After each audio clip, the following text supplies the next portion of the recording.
Hey everybody, how's it going, and welcome back to BK's Bullets. This is a quick review of Thor Ragnarok. I've been very busy getting my son Noah's room ready, painting him a superhero skyline. He's going to have the bat signal up above there. So I've been a little consumed by this project instead of doing videos for the channel. So we didn't get a Black Panther #2 trailer review or a Justice League trailer review.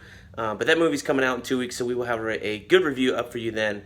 But I want to thank everybody for your patience. But quickly, let's talk about Thor Ragnarok. I saw it Friday night, and while very enjoyable, I've read a lot of reviews and seen some other videos online saying that this was the best Marvel movie yet, the funniest Marvel movie yet, and I gotta tell you, I heartily disagree. I think the longer that time passes from me seeing Thor, the more disappointed I am, and the more I had wanted from that movie.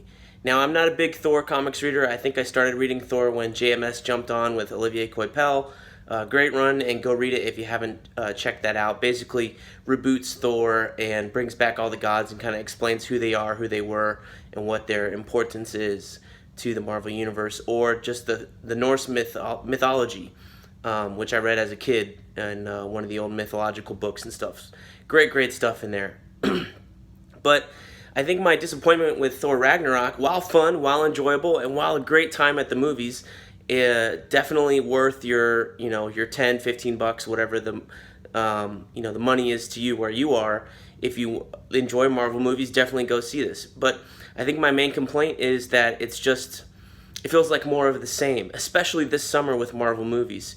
We had Guardians of the Galaxy Volume 2, which was very good, very fun, very enjoyable. A lot of jokes in there. We just had Spider-Man Homecoming a few months ago, out on Blu-ray now. I picked it up, I haven't even rewatched it yet, but this is the same tone as all those other movies. And to me, it's become incredibly apparent, sorry, I'm trying to adjust my arm here, incredibly apparent that these movies are all going to be the same tone from here on out. I'm hoping Infinity War will be a little more less jokey, I guess you would say. Try the other hand, sorry about that. But it feels really shallow. Feels shallow because they go for the joke instead of going for the story. They go for the joke instead of going for the story, and also feels shallow because they just throw everything that is Thor away in this movie. It is right there in the title. It is Thor Ragnarok, but they don't bother to explain what Ragnarok is. I had to explain to Amanda, my wife, that Ragnarok is just like the Norse word for Armageddon. Basically, it's the end of their world. But there's nothing about... The cool thing about the Norse mythology is that when Ragnarok happens, everything reboots. That you get a new version of everything else, and that doesn't happen in this movie. But that's okay. I know that they stretch the Norse mythology in the Marvel Universe. That's fine. It just feels like they throw everything that Thor is and was away for the sake of a joke, for the sake of Chris Hemsworth not having to wear a wig. And while that's good for the actor, Chris Hemsworth is a very, very good comedian, and I think we've known this all this time. He, they throw the character of Thor away for that. Mjolnir is gone. Instead, we get Raiden at the end of this movie, the Thunder God from Mortal Kombat. And that's basically what Thor turns into at the end of this movie. So will he get a Mjolnir back? Probably not. Is he going to get a big axe and fight with that? Probably not. Now we're going to have lightning bolt powers alongside Iron Man's arc reflector rays and stuff like that in Infinity War. Do I like that? I'm okay with it, but it just seems to me they threw the spirit of Thor away in order to make more money and make a movie that was pleasing to audiences this time around.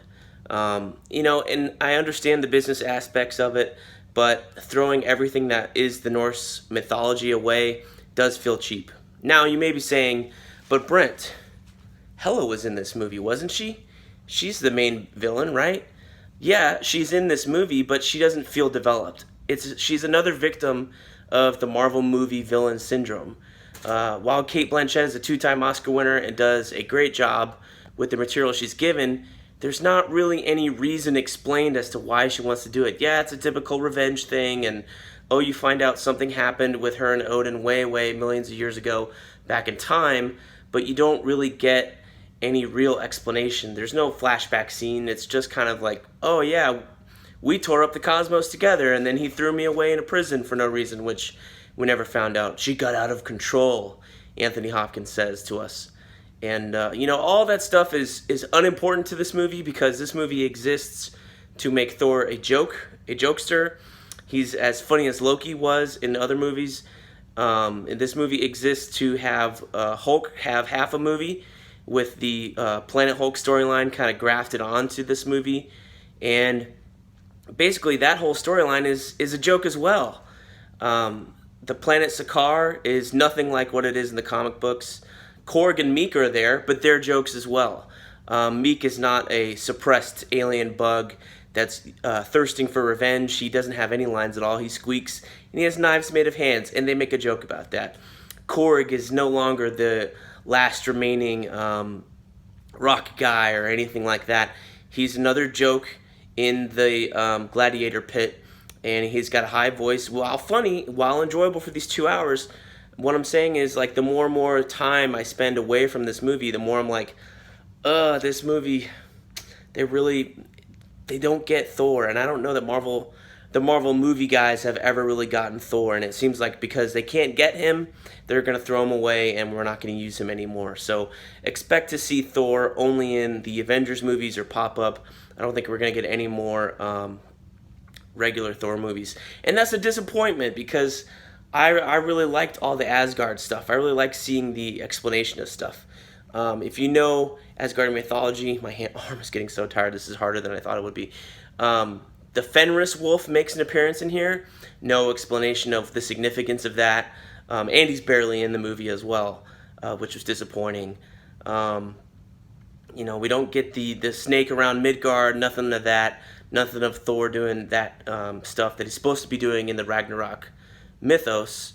All that stuff is just pushed aside for the joke, pushed aside so we can have sort of a Planet Hulk movie and all that other stuff.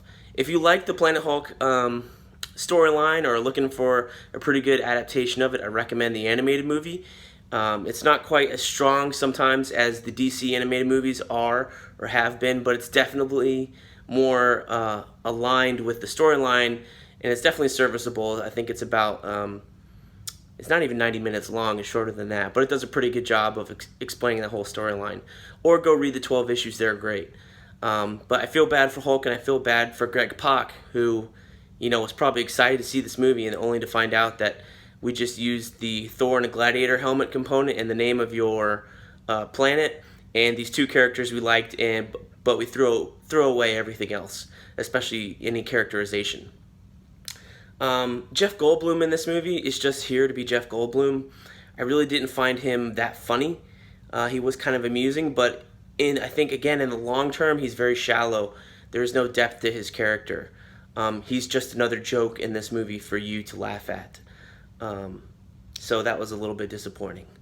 So all in all, Thor Ragnarok, coming out of the movie, I might have given it 4 stars, but the longer and longer I get away from this movie, the less and less I think about it in terms of it being good or a quality Marvel movie. So I think at this point I'm going to give Thor Ragnarok 3 stars out of 5, and hope you guys have seen it.